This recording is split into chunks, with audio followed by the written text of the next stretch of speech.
¿Qué tal? Buenas tardes.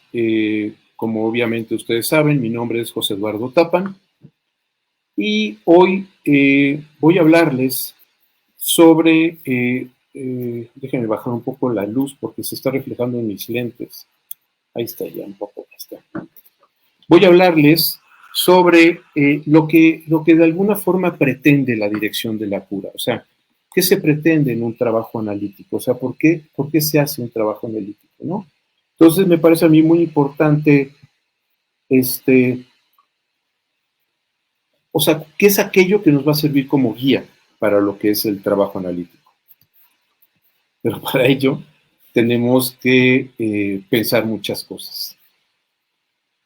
Quizá partiendo de Freud, en la medida en que Freud proponía un psicoanálisis en donde claramente el que ejercía la tarea analítica era él era el analista, y las cosas el analizando o el paciente, bueno, el paciente todavía no, porque, bueno, si está medicalizado sí, pero paciente sería solo si pensamos en una dirección de la cura, después hablaremos de eso, pero el analizando, es decir, el sujeto que estaba siendo analizado, en esa época, y desde luego esa es una herencia que se conserva, la idea donde entonces el que está pagando la sesión habla y la encomienda del analista es analizar todo aquello que está surgiendo, que a las luces de sus marcos teóricos, kleinianos, winnicottianos, lacanianos, freudianos y demás, sea pertinente, ¿no? Entonces siempre hay un ejercicio de traducción de aquello que se está diciendo para que ellos puedan, con su marco interpretativo, entonces ir generando toda una serie de propuestas, de intervenciones, etc. Incluso en el plano lato de la técnica, o sea, decir, si está hablando del presente, pregunta por el pasado; si está hablando del pasado, pregunta por el presente; si está hablando del interior, pregunta por lo exterior. O sea, ese tipo de trampitas como de las que se sirven algunos analistas en este ejercicio de lo que consideran un análisis, ¿no? En esa misma dirección, el llamado setting analítico, que son las herramientas que construyen lo que va a ser el trabajo analítico o donde se despliega el trabajo analítico, pues es fundamental porque en el setting es donde se va a recibir al paciente y donde, gracias a la transferencia, que sabemos es ese concepto de Freud, que utiliza el concepto de transferencia con este carácter económico, en donde va a ser una transferencia de fondos afectivos, de figuras paternales, parentales tempranas, a la figura del analista, y entonces el analista cobra un papel importante por esa transferencia, ¿no? De ese tipo de montos de afecto, incluso podríamos pensar de alguna forma hasta de cierto tipo de representaciones. Eso será un debate importante en Freud, pero finalmente es posible hacer esa lectura. Visto así, efectivamente, como la Asociación Psicoanalítica Internacional, la IPA, y todas digamos, las instituciones ligadas a la Internacional Psicoanalítica, pues pusieron de moda a partir de los 60s y con mucha fuerza más, y con mucha más fuerza en los 70s y en los 80s, el trabajo analítico tenía que realizarse de manera en donde los analistas tenían que saber algo de hermenéutica. O sea, cómo hacer un análisis sin ya tener herramientas sólidas de hermenéutica. Y entonces surgen diferentes propuestas de tipos de hermenéutica que deben ser empleadas en el ejercicio de la interpretación de lo que está sucediendo en el trabajo analítico. El propio, digamos, en este sentido, se llega incluso a suponer un círculo hermenéutico, o sea, en donde el paciente toma un ejercicio de protagonismo, porque entonces el fin es el análisis que emprende el analista y que pone en consideración del que está pagando la sesión, puede ser el reanálisis, como puede ser pensado cuando es un análisis de una persona que ya se analizó, o bien cuando se pone al servicio las fantasías inconscientes que supuestamente quien está analizando no advierte, y entonces el analista tiene la encomienda de poner todo ese tipo a su servicio.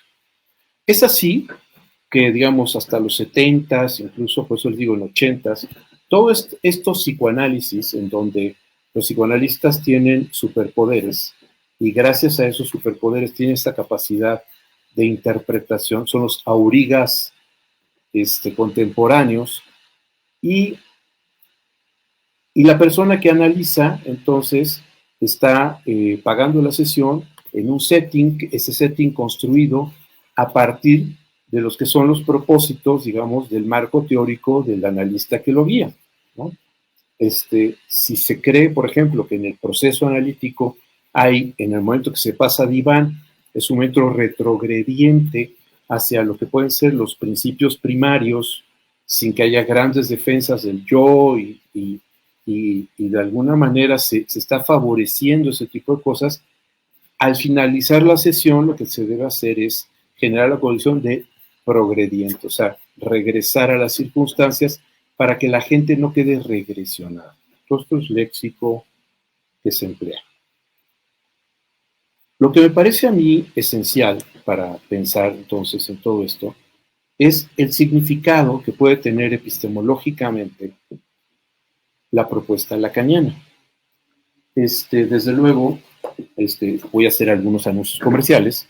Este es un libro que se llama Una introducción epistemológica al psicoanálisis, que es donde empiezo a hablar de alguna forma de todos estos criterios de rigor que tenemos que conocer, de cómo guían su clínica estas otras propuestas llamadas psicoanalíticas, ¿no?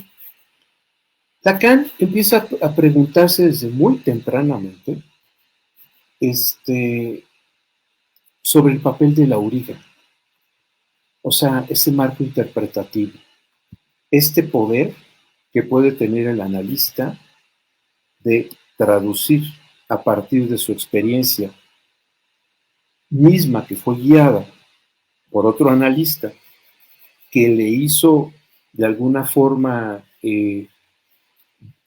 sumar, encontrar las ecuaciones para lograr de alguna forma advertir cómo la teoría que utilizó el primer analista tenía los recipientes adecuados para que la persona que hablaba, estaba analizando, pudiera colocar su experiencia. Ah, estos son celos, seguramente es una rivalidad con mi padre, porque lo que sé, no es cuánto, es que aquí sí, seguramente, en este sueño donde estoy hablando, donde aparece el mástil, debe ser un falo, y si es el falo, es el poder, es mi padre, y entonces, todo ese tipo de cosas, de si es envidia, es muy probable que sea, me esté colocando yo como un hermano, en un sentido fraternal, y eso es lo equivocado, etcétera, ¿no? Ya están esas como recetas que construyen las teorías, marcos teóricos, es que no son marcos teóricos, digamos, referencias culinarias para poder de alguna forma construir eso que va a ser el soporte de ese tipo de experiencias, ¿no? El Edipo, desde luego, es la condición necesaria y el marco operativo de todos esos procesos, y entonces, en este sentido, la gente queda fijada a diferentes periodos del desarrollo psicosexual, oral, anal, fálico, y de ahí se construye lo que se va a llamar sus patologías, histeria, obsesión, etc. Lo que les decía es que Lacan empieza desde muy tempranamente a cuestionar también la labor de los psiquiatras, en el sentido de qué están haciendo, o sea, se pregunta, ¿qué están haciendo los psiquiatras en los psiquiátricos? ¿Qué hacen con los internos? O sea, ¿están tratando de entenderlos a partir de sus marcos teóricos, de construir algún tipo de intervención clínica a partir de esos marcos teóricos? Y lo que muestra Lacan claramente es cómo eso fue exactamente lo que hizo que Schreber comenzara con una serie de delirios hasta construir una serie de, un súper delirio, delirios totalmente armados, y que pone en su libro de Memorias de un enfermo de los nervios, en donde Flesching, el psiquiatra, siguiendo estos marcos y demás, lo único que hizo fue enloquecerlo aún más, ¿no? A Schreber. De tal suerte que por eso, digamos, como que el servicio que le prestó Flesching a Schreber no tuvo nada que ver, no tuvo que ver con algo del orden de que pudiera Schreber sentirse de alguna manera mejor o algo semejante, simplemente queda atrapado a ser la mujer de Dios y a ya estar gritando por las calles y todo esto, y siempre preguntándose si Flesching no había estado ahí siguiendo los sueños, todo ese tipo de cosas, ¿no? Entonces Lacan es muy claro, desde antes del 47, empieza Lacan a problematizar claramente lo que hacen los psiquiatras. O sea, ¿qué es eso que están haciendo? ¿Qué se permiten hacer? Después, algún tiempo después, de hecho quizás sean unos 10 años después, es cuando empieza a problematizar eso en el hospital psiquiátrico y empieza a decir, a ver, señores psiquiatras, o sea, ¿qué están oyendo? O sea, ustedes tienen ya un paradigma que los está llevando a intentar traducir lo que ahí sucede a partir de sus marcos normativos, y lo que Lacan empieza a mostrar es que esos marcos normativos lo que tienen es a deshumanizar la condición humana, desubjetivarla, ¿no? Y claramente en una carta que escribe a su hermano, Lacan dice cómo la psicología y ciertas psicoterapias y psicologías lo que tienden es en este proceso como de, llama él, deshumanización, en el sentido de, de que la gente se convierte en datos clínicos, ¿no? La gente se convierte en un conjunto de cosas que puedan ser signables, ceñibles, a partir de un manual, de una serie de cosas, no, desde luego aquellos portadores de ese saber, pues se sienten claramente con los poderes de decir esto es así, esto es asado, ¿no? El DSM, el que venga al caso, ¿no? El manual diagnóstico psiquiátrico.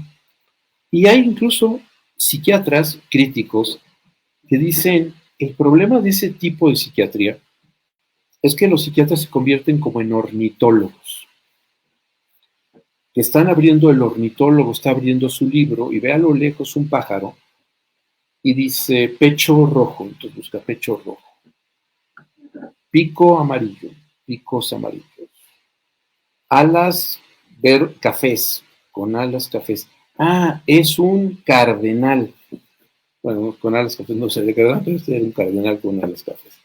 Entonces, eso, o sea, como tratar de encontrar las cosas. Hay muchas críticas que ya se han hecho, están documentadas, de cómo se ha logrado burlar a todos estos criterios diagnósticos de la psiquiatría, como muchos de estos criterios diagnósticos de la psiquiatría están construidos por una serie de principios económicos, y cómo la industria farmacéutica está apoyando todo este sentido de deshumanización en la medida en que la persona empieza a enfermarse de depresión, de ansiedad, de que no puede poner un límite, y entonces eso se convierte en enfermedades y no en posicionamientos frente a la vida, en donde habría que preguntar cuáles son los resortes, cuáles son los mecanismos, qué es aquello que está fracasando en sus apuestas de vida que los lleva a necesitar o a estar ansiosos o todo ese tipo de cosas. Simplemente llegan como con una fotografía, tengo ansiedad, y se les da un medicamento. Desde el punto de vista psicoanalítico es algo semejante, en el sentido en que la persona que habla, todo su marco normativo está traducido en esa experiencia. Eso se ve claramente, por ejemplo, en el texto de Freud, cuando habla de un recuerdo de Leonardo da Vinci en el texto sobre poesía y verdad, que está de alguna forma haciendo un paralelismo entre un paciente suyo y la historia de Goethe, en donde claramente el paciente suyo empezó a tirar una serie de platos, de vajillas, de cosas por la ventana, en el momento que había nacido su hermano, y entonces él hace esa misma alegoría o esa comparación con lo que le sucedió a Goethe, y entonces claramente lo que supone Freud es que esa operación de estar tirando las cosas es que simbólicamente están queriendo sacar al hermanito de la casa, ¿no? Desde luego, eso está en la cabeza de Freud y piensa Freud que eso es el performance de haber tirado la vajilla por la ventana, ¿no? Ese es el problema de los aurigas, que saben, y cuando saben, obturan todo lo que es la posibilidad de que la única persona que puede trabajar el trabajo analítico es quien paga la sesión. Y es importante pensar, eso sí es freudiano, la palabra trabajo analítico. O sea, lo que se empeña ahí es un trabajo analítico, no hay un proceso analítico. Proceso, así como si fueran estaciones del tren, del metro, un proceso, como si tú estuvieras haciendo hamburguesas. Es un trabajo, entraña, así como el duelo, es otro trabajo que se debe. Y el trabajo en el sentido puro marxista, o sea, lo que implica el trabajo en ese sentido, ¿no?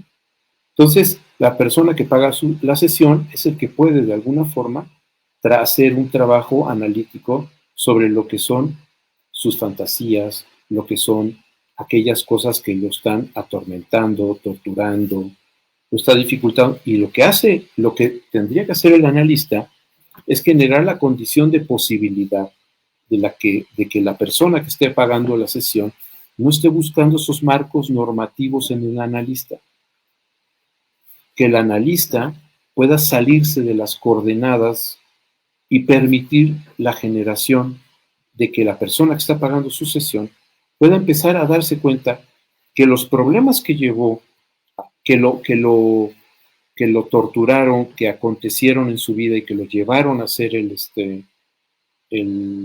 los problemas que tiene, los síntomas, él es el responsable. Entonces no hay casualidad, dice Freud, y estamos de acuerdo, sino causalidad. Causalidad, en el sentido de una responsabilidad subjetiva de eso que le acontece. ¿Y usted qué tiene que ver con todo eso? Y entonces el trabajo analítico consiste en que esta persona empiece de alguna forma a quitarse de alguna manera la máscara con la que ha vivido toda su vida. Todo este sentido de coartadas que se ha permitido, de engaños en los que ha estado, que le llevan de alguna forma a sentirse como una víctima de las circunstancias, a un ente pasivo que finalmente lo llevaron a estar en donde se encuentra, ¿no? O sea, y entonces el trabajo analítico es desentrañar todo eso que está ahí, cómo sucede, desde cuándo sucede, por qué sucede, de qué se trata, etcétera, ¿no? Todo eso es algo como que muy importante en el trabajo analítico. En ese sentido, entonces, también, permítame un segundo.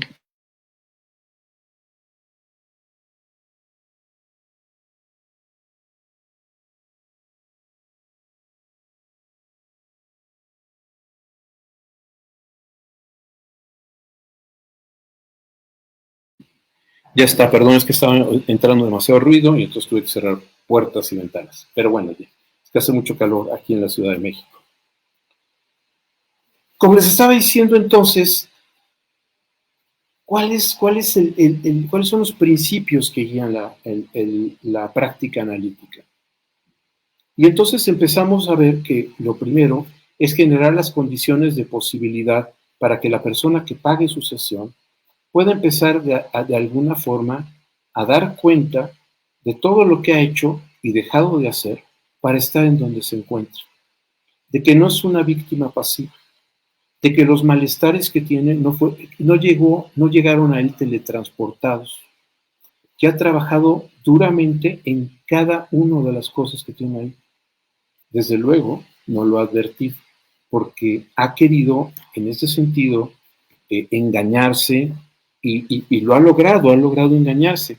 De ahí que es tan importante ya que estamos pensando en los principios que guían la práctica analítica, entender esa decisión subjetiva que tan importante es para Lacan, la diferencia entre el moi y el je, entre el sujeto del enunciado y el sujeto de la enunciación.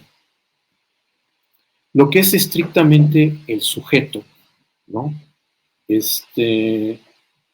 Entendido como a qué se está sujeto, a qué se está sujetado, el sujeto de qué. Eso es importante porque si lo vemos así, se pierde toda sustancia.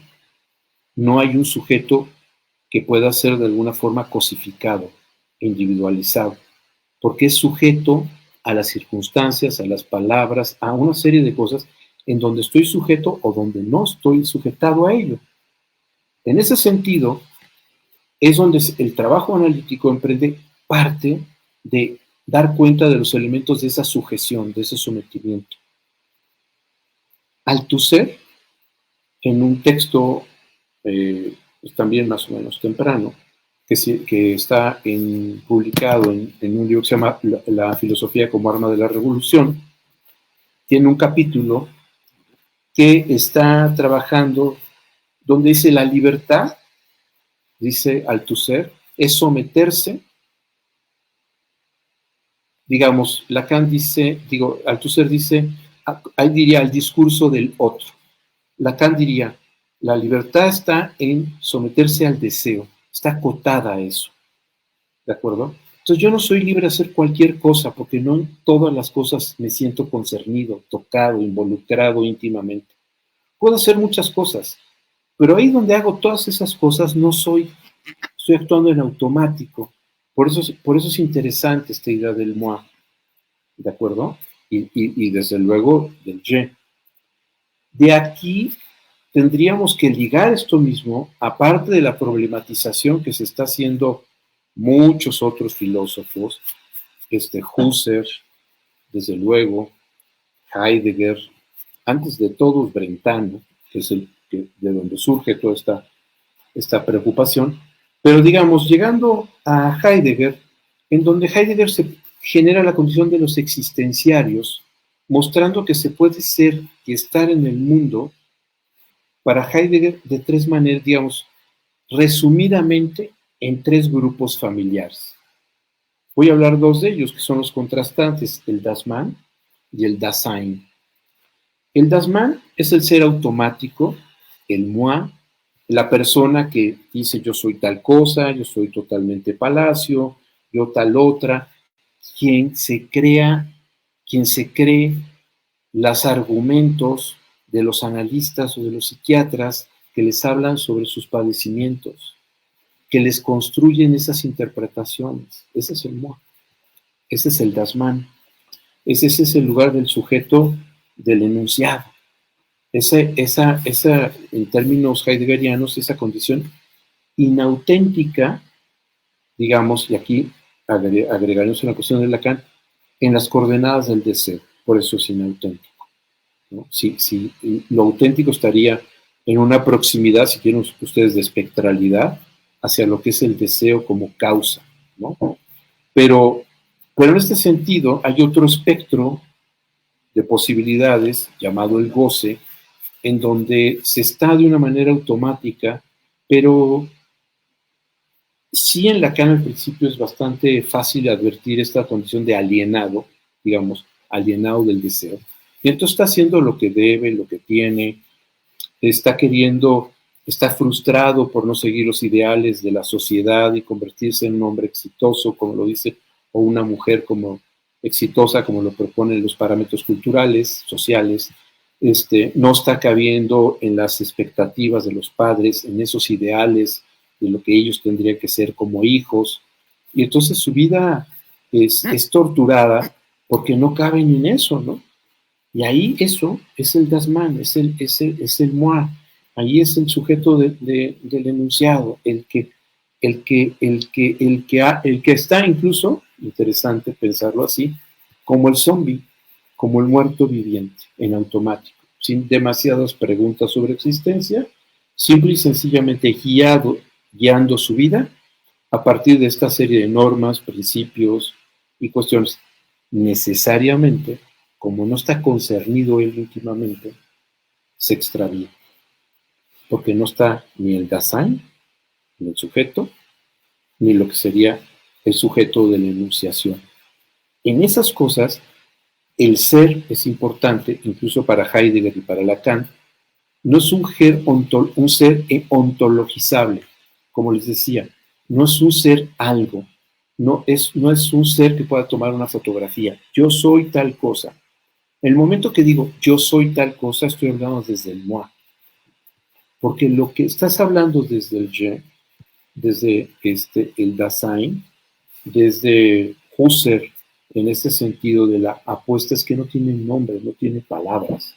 No se encuentra el decir yo soy, sino soy en tanto siendo, en tanto me encuentro en las cosas que hago, pienso, eh, actúo, y ahí es donde, como se dice, o sea, esa parte de la dimensión del sujeto. Sin embargo, es algo en donde amenaza fuertemente y claramente lo que es el deber, la obligación, la conciencia moral, no porque el sujeto o esto sea inmoral, sino porque es amoral. Y entonces, esta serie de instancias, digamos, de lo que puede ser advertible en una agenda, en una serie de principios, en un manual, en una constitución, en los libros de la manera correcta de actuar y demás, pues obviamente el sujeto es incluso sorprendiendo a la misma persona.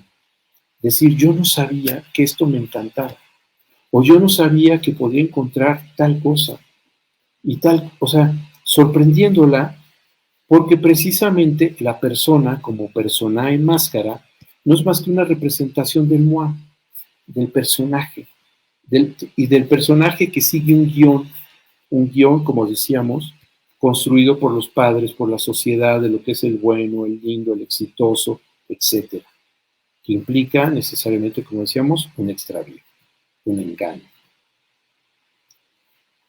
La persona entonces en el trabajo analítico tiene que ir desmontando todo eso.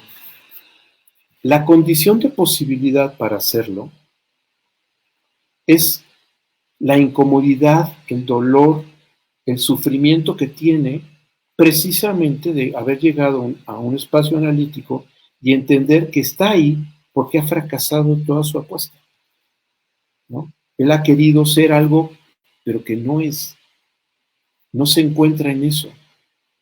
No hay un sentido de honestidad.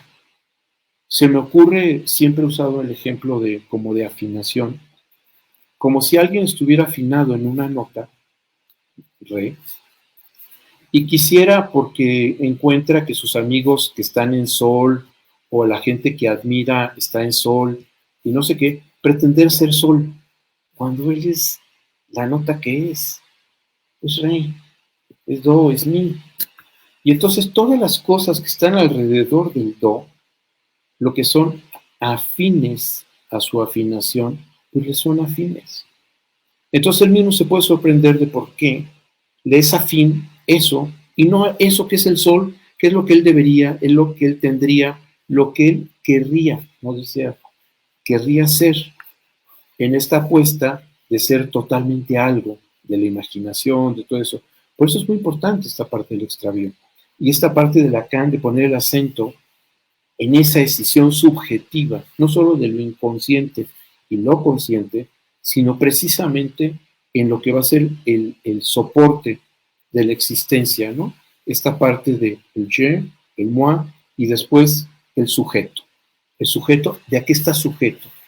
Y entonces, el poder trabajar analíticamente, incluso con la sorpresa, decir, yo no sabía que esto me era tan importante o me siento tan concernido o tocado por esta serie de cosas y yo siempre pensé que no eran importantes o para el personaje que está afinado en sol, pues obviamente aquello pues podía ser algo desdeñable, ¿no? Y entonces pues es esta parte de que pues es eso, o sea, es algo Permítame un segundo porque quiero ver aquí. Aquí está. Ya está.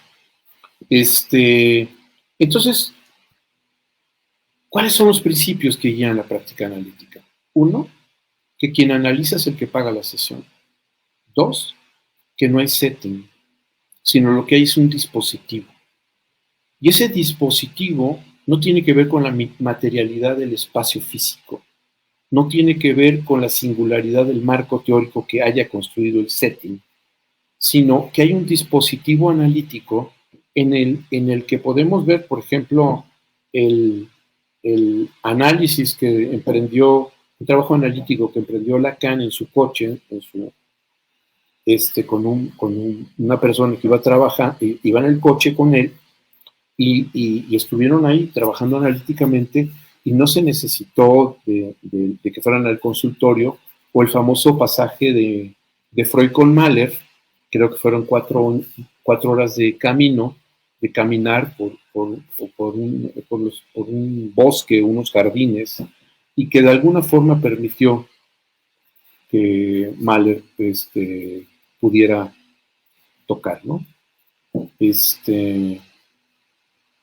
Entonces vemos, no estoy seguro si iba a ser el ejecutante del piano o el que dirigía esa apuesta, creo que era el ejecutante. Pero bueno, lo importante es que el trabajo analítico no se emprende en un espacio físico, sino se genera un dispositivo que puede estar apuntalado en un espacio físico, pero que puede haber lo que la pandemia nos mostró a todos los psicoanalistas, es que el espacio del dispositivo trasciende la fisicalidad a partir de los medios remotos. O sea, cómo a partir de este sistema, por ejemplo, por el que están ustedes escuchando mi plática, es algo en donde se puede emprender un trabajo analítico, sin duda alguna, porque se trata de un dispositivo que no tiene que ver con la fisicalidad de algo, ¿de acuerdo? Sino con la condición de generar la posibilidad de que se emprenda un trabajo analítico. Hablé de trabajo analítico porque ya como les decía, porque no es un proceso, o sea, la gente tiene que trabajar en ese sentido.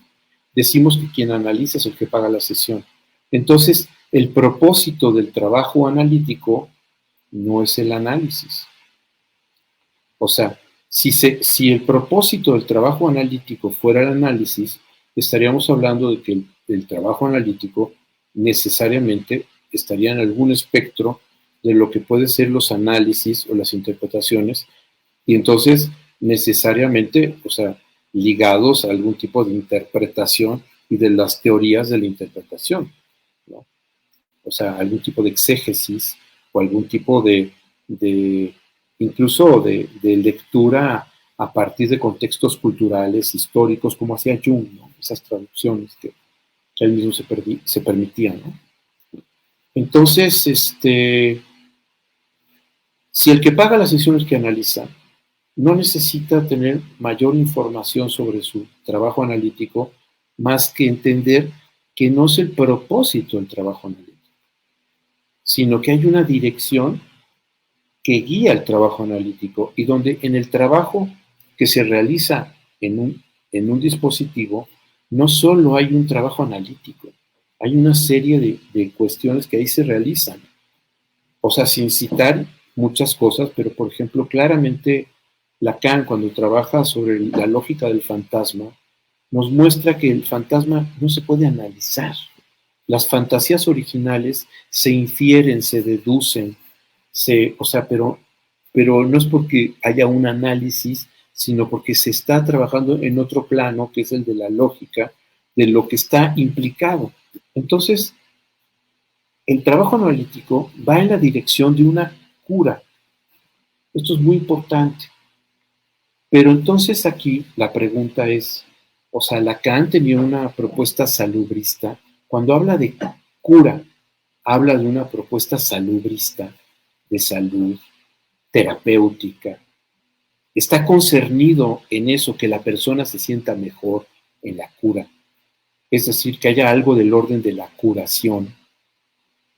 O sea, enfermedad, o sea, salud, enfermedad en ese juego.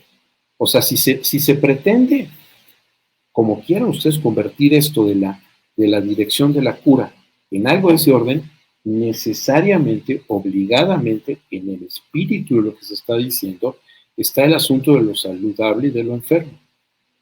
Sin embargo, la cuestión, digamos, si nos vamos a la cura y caminamos un poquito antes con alguien con quien incluso caminó Lacan, que fue Lévi-Strauss, nos damos cuenta que la cura viene de la cuestión de la curaduría. Y la curaduría de una exposición de pintura, o sea, cuando hablamos del cura y la curía en una iglesia, la curía es el lugar donde se hace la curaduría de la iglesia. O sea, el cura es el que realiza esas curaciones, esa curaduría, pero no sale más saludable ni la iglesia ni las exposiciones porque haya habido una cura. No está apelando al concepto de salud-enfermedad, ni de sentirse mejor, ni terapéutico, ni psicológico, ni nada, sino cura de reorganización. Eso es una cura. Y si quieren ustedes, incluso se puede agregar el sentido de la limpieza, y ahí estaríamos cerca del concepto del cuidado de sí mismo que trabaja Heidegger primero y después Foucault, en este sentido del cuidado de sí mismo, ¿no? O sea, de ese sentido de curaduría. Pero entonces, ¿qué es una curaduría? Una curaduría, por ejemplo, de una exposición de pintura, implica que el curador no va a agregar un solo cuadro, no va a cambiar, digamos, no sé, un cuadro por otro, no va a reducir el número de cuadros que se va a presentar en la exposición, simplemente lo que hace es reordenarlos. Y entonces quizá un criterio curatorial, de un tipo de curaduría, sería presentar la exposición con criterios cronológicos. Es decir, uno entra y el primer cuadro que uno encuentra es el que se pintó al principio, el primer cuadro del pintor. Y uno terminará la exposición con el último cuadro que pintó el pintor, o que esa colección tiene de que pintó el pintor. ¿De acuerdo? Entonces, ese es el sentido, digamos, de una curaduría. Otros pueden ser con otro tipo de específicos, ¿no? O sea, dice, el pintor en diferentes periodos pintó animales, entonces pone una serie de animales, después pone de humanos, paisajes. O sea, hay muchos criterios curatoriales. Quien emprende esa curaduría es quien paga la sesión, tampoco es el analista. El analista es el que genera las condiciones para que el otro empiece su trabajo curatorial, su reorganización subjetiva de cada uno de los elementos sin agregar y sin quitar, simplemente colocarlos en los distintos órdenes en donde él va encontrando las cosas. Quiero decirles que no necesariamente un proceso, o sea, en este sentido, cuando se está emprendiendo el trabajo, digamos, pero el proceso que a donde va a ir a conducir todo esto puede llevar a varios tipos de curadurías. O sea, no se puede escribir la cura analítica, se llega a curas, en el sentido de repente uno puede comenzar dándose cuenta en la subjetividad de que hubo una serie de criterios mal asimilados, mal pensados, y de repente los agrega a lo que está haciendo y empieza de alguna forma a posicionarse al respecto, y eso lo hace que de repente diga, ¿sabes qué? No es el criterio me he equivocado, o sea, he querido desde el lado del MOA emprender la tarea curatorial y no es por ahí. Y entonces retoma las cosas, le da un cambio y empieza a emprender lo que ahí sí podríamos llamar propiamente un proceso curatorial cuando ya está subsumido e implicado la dimensión de lo que es el sujeto del deseo, eso que no está objetivable, ¿no? Que es solo en los momentos en que nos vamos encontrando con cuestiones, no sé si llamarlo de mismidad, ayuda, pero donde estamos tocados, algo de lo que está cerca o en nuestra nota. 1, 2, 3, por eso que esté en eso. Una comida, una experiencia, una plática, un proceso de pensamiento, una idea.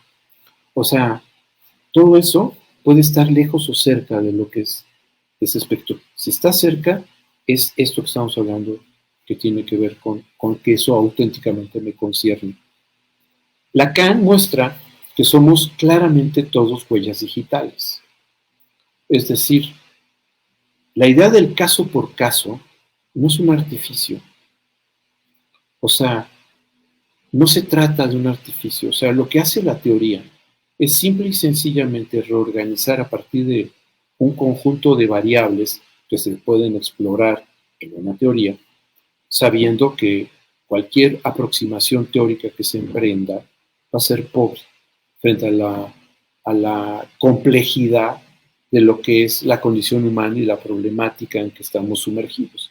Entonces, digamos, esos marcos teóricos lo único que hacen es como poner el acento en una serie de cuestiones que pueden ser importantes, ¿no? Para nosotros. Entonces, eso es lo que estamos. Entonces, la idea de que el analista tenga una atención flotante puede ser pensado como si se tratara de una especie de zen vienes, ¿no? Una atención flotante, sin decir claramente qué es eso, porque conviene no decir, o sea, ¿qué es eso? ¿No? La atención flotante. Entonces, o sea, no hay atención, bueno, sí, pero es flotante. ¿Flotante cómo? ¿Flotante de qué? Es como asociación libre. O sea, en un trabajo analítico, la persona puede hablar de una cosa y otra y otra y otra y otra. Se propone que sí, que lo haga, que se dé la oportunidad de no ser guiado por los marcos normativos que establece el MOA y todo ese tipo de cosas para que se pueda sorprender de lo que él mismo es capaz de producir. Pero no en todo o sea, no el tiempo que dura una sesión, la persona puede estar permitiéndose ese tipo de cosas porque angustia, porque da ansiedad cuando uno pierde esos andamiajes, esos eh, ataduras del moi y del sentido. Entonces, en una sesión surge eso y se regresa y se va construyendo esta experiencia que llamamos análisis, ¿no? Entonces, es una cuestión donde desde luego no se trata, o sea, dentro de los principios, no estamos hablando entonces de lenguaje, no estamos hablando de lengua, no estamos hablando de habla, estamos hablando primero de una serie de matrices de operaciones lógicas en donde descansa así el lenguaje, que el lenguaje no es la lengua, el lenguaje no es francés, no es español, el lenguaje es la estructura teórica que creó Saussure para dar cuenta de un marco normativo, Saussure, en ese sentido del signo lingüístico, ¿no? O Peirce, cuando es una triada en su marco teórico para entender a las lenguas, ¿de acuerdo? Y después está el habla, en donde el habla es o sea, en la lengua están todas las voces que existen, y en el habla están las de las que nos servimos nosotros, las modificaciones que hacemos, los acentos, las agudezas, el hablar fuerte, despacio, incluso los localismos, todas las partes dialectales que están construidas, apuntaladas en el hablante, en el habla, ¿de acuerdo? Pero entonces, este sentido de articulaciones entre la lógica, el lenguaje como estructura, ¿no? Donde el elemento esencial es el signo, soportado por el significante y el significado. Después, la lengua, que tiene que ver con la historia, con la cultura, con toda una serie de cuestiones que hacen que, que podamos decir cloche en francés, bell en inglés, campana en español, y estemos tratando de dar cuenta de lo mismo, ¿no? Del mismo significado, ¿de acuerdo? Y las palabras, digamos que ya son los usos que usemos nosotros de toda esa serie de cuestiones. Bueno, lo que muestra el psicoanálisis es que no hay nada de eso arbitrario. La persona que está trabajando analíticamente tiene que empezarse a dar cuenta de que si emprende, que si usa una palabra y no otra, atrás de ese, digamos, de ese ejercicio estilístico o de esa cuestión, hay algo más, porque no hay casualidad, sino causalidad. Entonces, cada palabra que emplea no es una cuestión, digamos, que sea caprichosa. Ahí hay algo, siempre, y lo que hay es ese sentido, esa voluntad, para ponerlo en otra categoría, esa voluntad de lo que somos, esa condición de re, esa condición de mí, de fa, en lo que estamos afinados. Y entonces, ¿cómo estamos buscando que todo esté afín? No necesariamente con sentido, pero sí afín a esa afinación, ¿de acuerdo? Y eso es obvio que eso no está en las palabras, no está en cada una de las palabras, sino en las relaciones que establecemos con todas esas palabras. Y entonces es donde el que está trabajando analítico se puede sorprender y decir, fíjate, me doy cuenta de esto, de que aquí en esta palabra estoy realmente ocultando no sé qué, no sé cuánto, eh, pero no hay hermenéutica. Eso es muy importante. No es un ejercicio hermenéutico. Quien trabaja analíticamente no tiene que saber nada de hermenéutica, ni analógica, ni dialógica, ni la que quieran ustedes. No hay que saber de hermenéutica. Ni el analista. Bueno, puede saber, el analista debería saberlo. Digo, si lee, estudia, no le va a ser, o sea, le va a ser útil la hermenéutica en sus trabajos de estudio. En el trabajo de consultorio, para nada. ¿De acuerdo? Entonces, entonces, toda esta cuestión de la que estamos hablando es que si va a haber un trabajo analítico, va a ser con una dirección, que es la dirección de la cura, donde la persona esté de alguna forma encontrando que el trabajo analítico está produciendo, casi por efecto colateral, que se encuentre de mejor manera en el mundo, por el grado de honestidad que requiere eso, ¿no? Por el hecho de empezarse a sentir concernido en las cosas que está haciendo, por darse cuenta de los engaños y los extravíos e intente de alguna forma evitarlos, ¿no? De darse cuenta que hay esa exigencia y que la ha intentado cumplir y que ha sido un fracaso en su vida porque precisamente pues, de eso no se trata, ¿no? O sea, no se trata de su propia existencia, ¿no? Entonces, lo que pasa es que estoy buscando aquí si hay chat y no logro ver ningún clase de chat. Pero bueno, si hay preguntas o dudas, espero que después la voy a poner en chat porque en unos minutos empezaré a darles respuesta. Entonces, ¿cuáles son los principios que guían, o sea, lo que es un trabajo analítico? Es un trabajo donde lo que se busca es ahora sí que el que la persona analice, es que el analista analice, o el análisis es solamente una de las herramientas de lo que ocurre en ese performance que llamamos trabajo analítico. ¿De acuerdo? Performance, porque desde luego hay muchas cosas que ocurren en el trabajo analítico. Incluso la pura presencia del analista ya genera una serie de cuestiones. Eso sucede incluso en la física. Se ha demostrado que que hay muchas partículas que se comportan de diferente manera si son observadas o si no son observadas.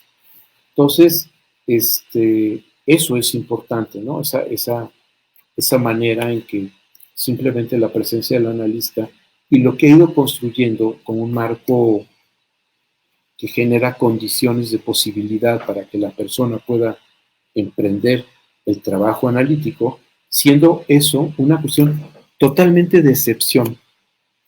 Nunca en su vida, eso es parte de lo que es esto, ha hablado con esa honestidad, porque claramente el analista ha mostrado que no va a ser un censurador, no va a ser alguien que esté de alguna forma marcado bajo ningún criterio normativo, sino simplemente generando condiciones para que él continúe, la persona continúe trabajando, continúe de alguna forma descubriendo, analizando, interpretando, eh, infiriendo, deduciendo, construyendo, o sea, en toda esa performática analítica, ¿no? Déjeme, porque supuestamente yo aquí tendría que tener las preguntas del chat, pero no veo nada que esté en ese sentido. Entonces, o déjenme ver aquí. Aquí está, sí, ya está. Bueno, aquí ya está. Perdón, es que no había visto el chat hasta este momento, ¿de acuerdo? Ya está. Bueno, ya por lo menos puedo ver las preguntas. Entonces, en este sentido, regresando a todo lo que he estado planteando, disculpen ustedes todo esto, no sabía cómo acceder a esta parte, pero ya llegué, entonces ya puedo hacer comentarios sobre los que ustedes quieran. Empezamos a ver uno, que desde la invención del psicoanálisis con Freud, el trabajo analítico ha tenido diferentes formas de ser comprendido. En la actualidad coexisten muchas formas en que se entiende lo que es el trabajo analítico. La mayoría de ellas, totalmente, incluso, se contravienen, ¿de acuerdo? Hay lo que les digo, o sea, hay criterios analíticos que son bastante normativos en lo que el analista está siguiendo y otros en donde lo que se está proponiendo es que el que analice sea el que paga la sesión. Hay algunos estudios que presentan cómo de alguna forma el servicio del que se toma el analista para precisamente hacer el trabajo analítico, muchas veces es una cuestión bastante fuerte de juego de poder. Porque para que haya ese juego esa posibilidad donde los marcos interpretativos del analista fueran tomados en cuenta, es necesario que la persona incluso pueda pensar que si el analista le dice algo con lo que él está verdaderamente en contra, su estar en contra es algo que de alguna forma lo mantiene en una resistencia frente al propio trabajo analítico, ¿no? Eso lo escribió Freud en uno de los textos sobre lo que es construcciones en análisis, ¿no? Mostrando eso precisamente, como si fuera eso una cuestión de carácter resistencial, ¿no? En ese sentido, entonces, ya para ir concluyendo, el concepto de bienestar, el concepto de salud, el concepto de enfermedad, el concepto de terapia, el concepto de salubrista no está en el trabajo analítico, porque el trabajo analítico tiene que ver, ya estoy diciendo trabajo analítico, trabajo psicoanalítico, no solo del análisis, ¿no? Porque ya dijimos que en el performance que se da en el dispositivo analítico concurren diferentes cosas, entre ellas la interpretación, el análisis, ¿no? Pero son muchas cosas, ¿no? Entonces, parte de lo que estamos queriendo enfatizar es que no hay nada del orden de la salud, de la salubridad, de la salud, todo eso, porque sí podemos pensar que hay un gran territorio que tiene que ver con la subjetividad. Y ese enorme territorio de la subjetividad es la manera en que yo estoy posicionado en el mundo. La famosa frase de no vemos el mundo como es, sino como somos, es porque es así. Y entonces nuestros conceptos, nuestras categorías, nuestros principios para orientarnos tienen que ver con nosotros, que nosotros proyectamos y sentimos que ese es el universo, que así son las cosas. Entonces, si yo hablo de amor, o hablo de amor, yo supongo que estoy usando una categoría que es totalmente consensuada y que todo el mundo que habla de amor habla de lo mismo.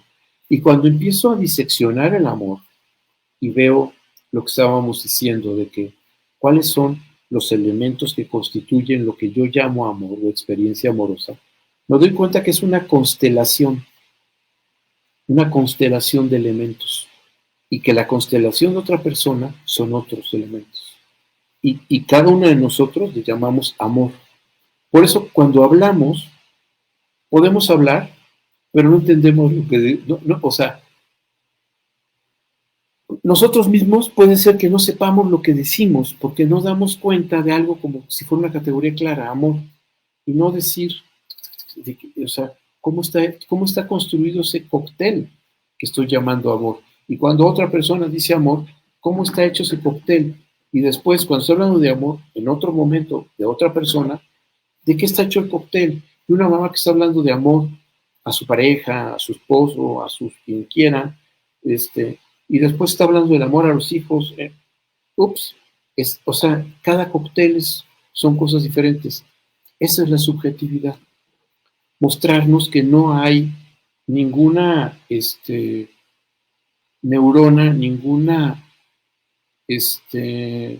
neurotransmisor, nada que genere amor, que genere depresión, que genere ansiedad, sino que nosotros, a partir de una serie de cócteles y con una serie de cosas que desde luego también estamos generando a nivel cerebral, vamos haciendo ese cóctel, pero que esencialmente entonces de lo que tenemos que construir es darnos cuenta que hemos estado construyendo un mundo que no nos hemos sabido cómo lo hemos habitado, cómo pensamos de forma automática que las cosas son como yo las enuncio y voy descubriendo que no es así, ¿no?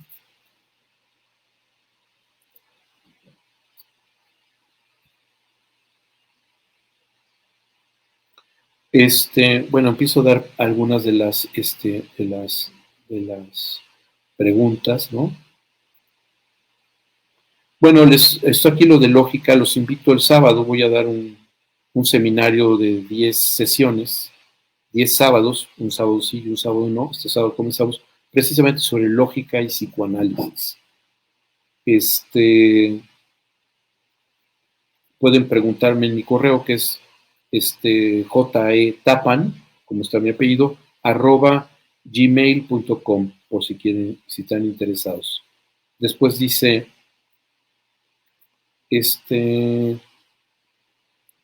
dice, una diferencia entre interpretar y analizar. ¿De quién?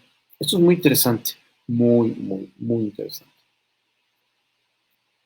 Quien interpreta, esto sí es el que recibe el dinero de la sesión.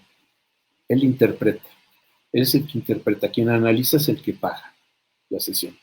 Pero ¿qué es interpretar? Y aquí es muy importante. Porque interpretar puede llevarnos al sentido del código. Tu, clave Morse, y entonces hay un intérprete del código Morse. Dice que no sé qué, o el de señales con banderines, ¿no?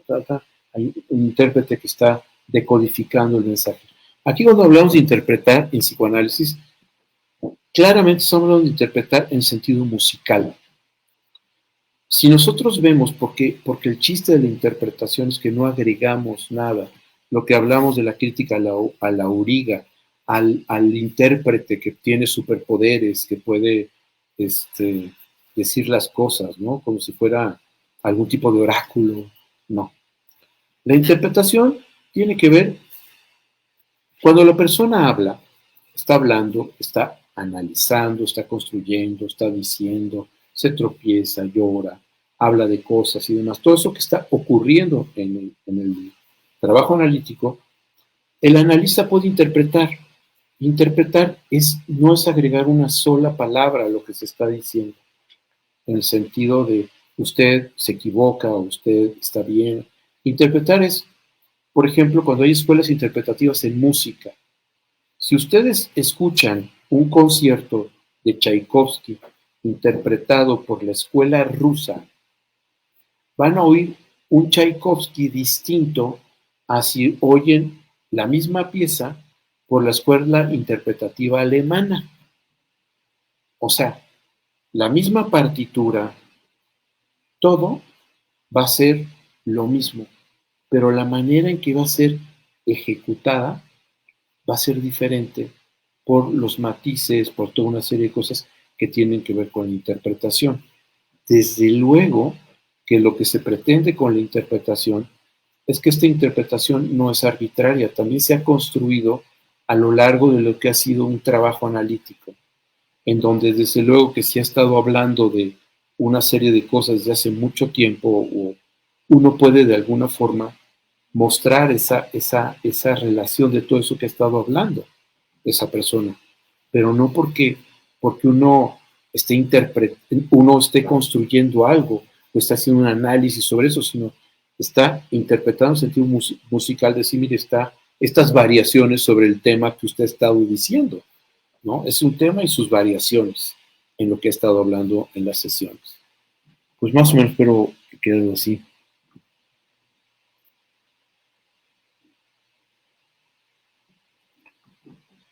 Dice, pregunta vía Instagram.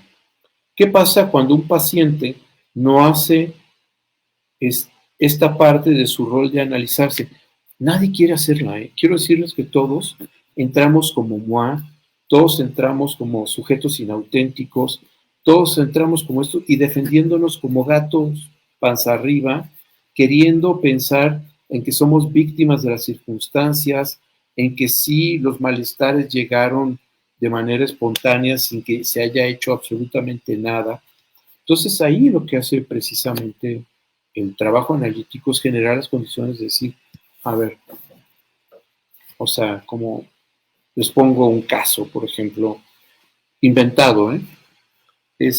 Una persona que de repente dice, fíjese, doctor, que perdí mi dinero en la crisis que hubo en la bolsa de tal año.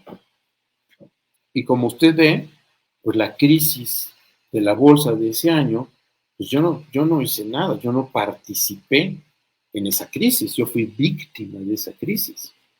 Y entonces la pregunta que hace el analista es, una pregunta, ¿en esa crisis de ese año hubo gente que ganó o todos perdieron?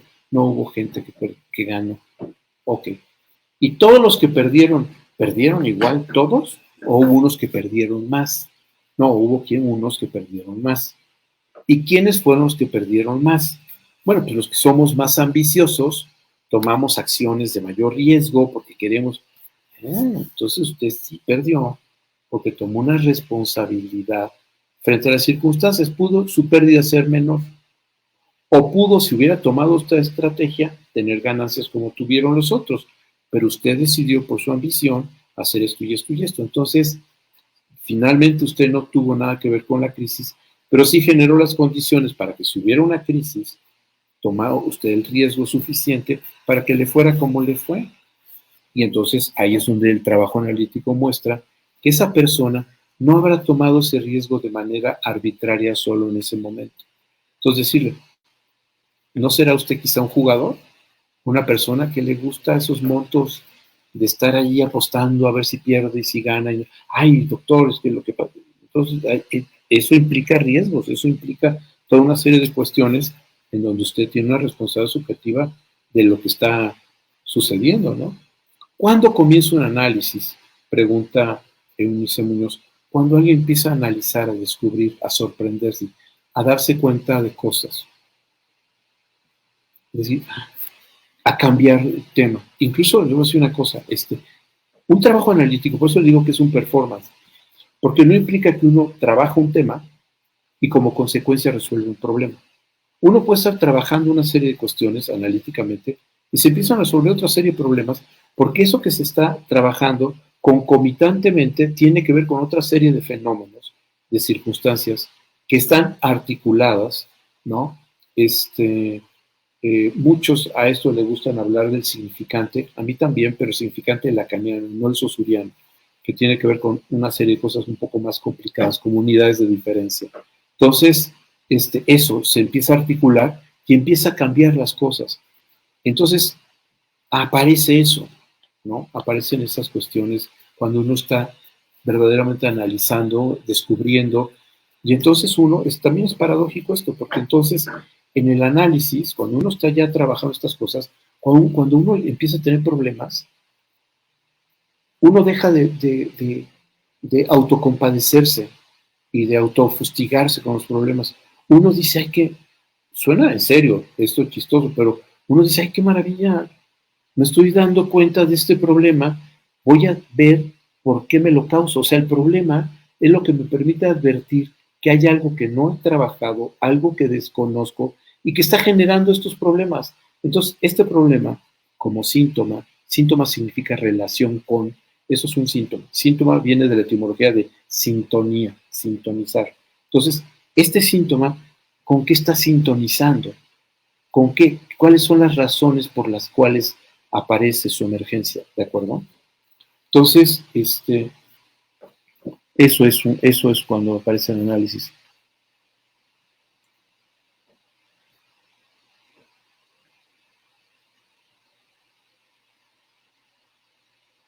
Por ejemplo, dice aquí Miguel Ángel Salazar, dice, últimamente me he encontrado con colegas hablando sobre la normalidad y la salud mental y me pregunto, ¿existe un análisis en esa alineación de cuadros desde la normatividad o lo que es la cultura? O sea, eso no es psicoanálisis. O sea, cualquier cosa que implique un marco normativo entre salud, enfermedades mentales, porque además, les voy a decir algo importante, psique y mente son cosas diferentes. O sea, no podemos pensarlos como sinónimos. Lo mental y lo psíquico son cosas diferentes. Y, y cuando hablamos de escuela de los análisis, escuela de las mentalidades, todo eso, hablamos de mentalidades, ¿no? Y esos son fenómenos que pueden ser, digamos, de carácter imaginario, empírico. Por ejemplo, la cuestión del género actual que está de moda, discutir si soy una mujer con penes, y todas esas discusiones son de carácter mental y tienen que ver con cuestiones de género, que son sistemas de clasificación que están en una sociedad. No tiene que ver con el ser, no tiene que ver con nada del orden de lo que soy, sino de lo que me imagino, o sea, de las categorías en donde me puedo yo clasificar, ¿de acuerdo? En marcos normativos culturales. Eso no es psicoanálisis. Ah, Yoica, gracias. Lisa, te gracias, José Eduardo. Rafael, Doc, ¿qué opina de las posturas PBE en busca de individualidad, el trabajo psicoanalítico? O sea, lo que te estoy diciendo es que la postura, cualquier postura que no se pueda trabajar analíticamente es una impostura. O sea, lo que uno tiene que es problematizarse por qué soy heterosexual, por qué soy hombre. O sea, ¿o qué hombre he sido? He sido el hombre que mi mamá quería, el que quería mi papá. Ser hombre es no ser mujer. O sea, si desaparece el hombre, desaparece la mujer. Son diálogos que están en mi subjetividad, que están en lo que constituye todo mi marco de referencias. Entonces, cualquier posición debe ser analizada, cualquiera. Yo soy normal, bueno, pues hay que analizar tu normalidad. O sea, no por ser normal ya no se analiza. O sea, cualquier cosa, yo soy anormal, soy normal, soy hombre, soy mujer, soy heterosexual, tengo el sexo fluido, lo tengo con topes, lo tengo torturado. O sea, todo se debe analizar. ¿Por qué es eso? ¿Cómo es que yo estoy concernido y tocado por toda esa serie de cosas?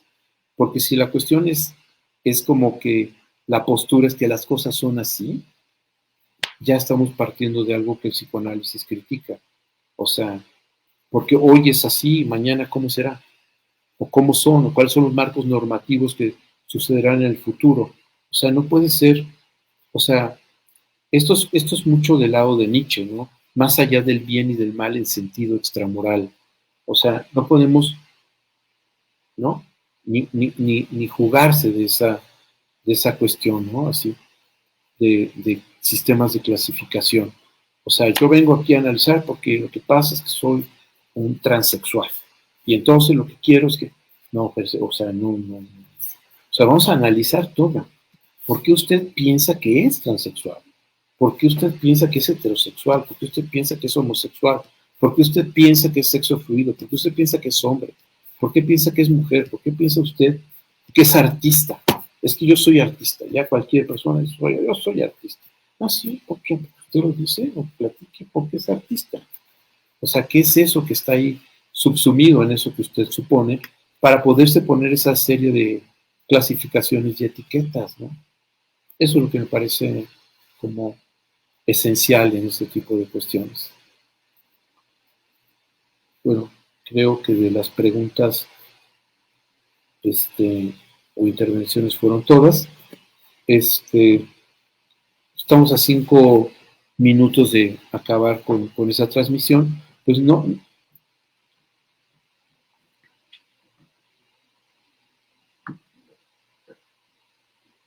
Ah, aquí está. Hace un rato se mencionó el reanálisis, pero antes de eso, ¿cuáles serían los criterios para decir que hubo un análisis? Esta es una pregunta muy fuerte, porque hay escuelas o grupos psicoanalíticos que suponen que hay un fin de análisis. Y entonces yo lo único que a mí también ese tipo de cosas tan cerradas me parecen muy sospechosas. O sea, ¿por qué hay un fin de análisis? ¿Por qué alguien supone que debe haber un fin de análisis y no un fin de análisis con un analista? O un fin de análisis con un propósito. El fin de análisis se habla también de que es el atravesamiento del fantasma.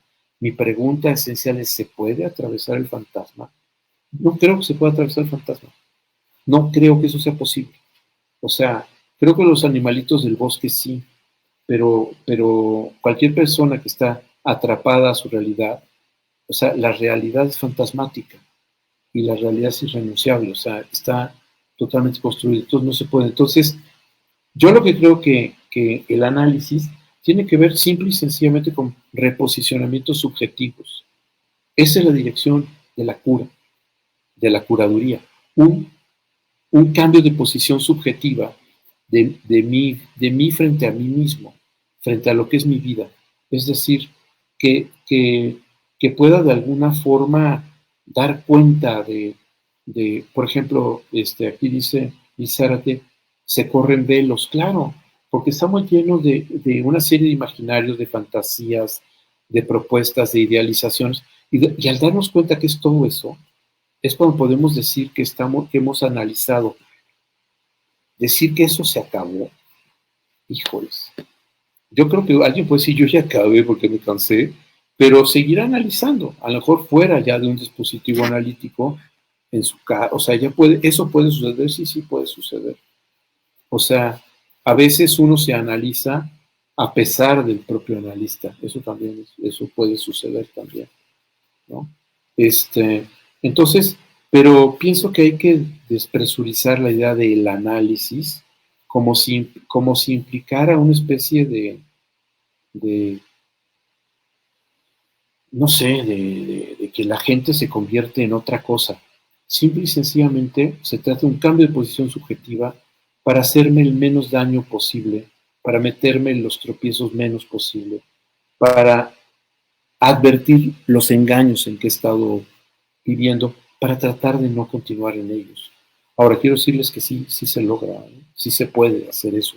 Se puede tener una vida, o sea, si se pasa del Dasman al Dasein, si se puede advertir el sujeto del sujeto de enunciación al sujeto de la enunciación, en donde soy siendo, y encuentro esas coordenadas para proponerme en la vida y estar en la vida y todo este tipo de cosas, sin duda el cambio es notable. O sea, uno mismo lo advierte claramente. Pero yo no podría, Manuel, decirte es que ese de ahí ya se analizó. Híjoles, sí, pero todo, híjoles, no, no.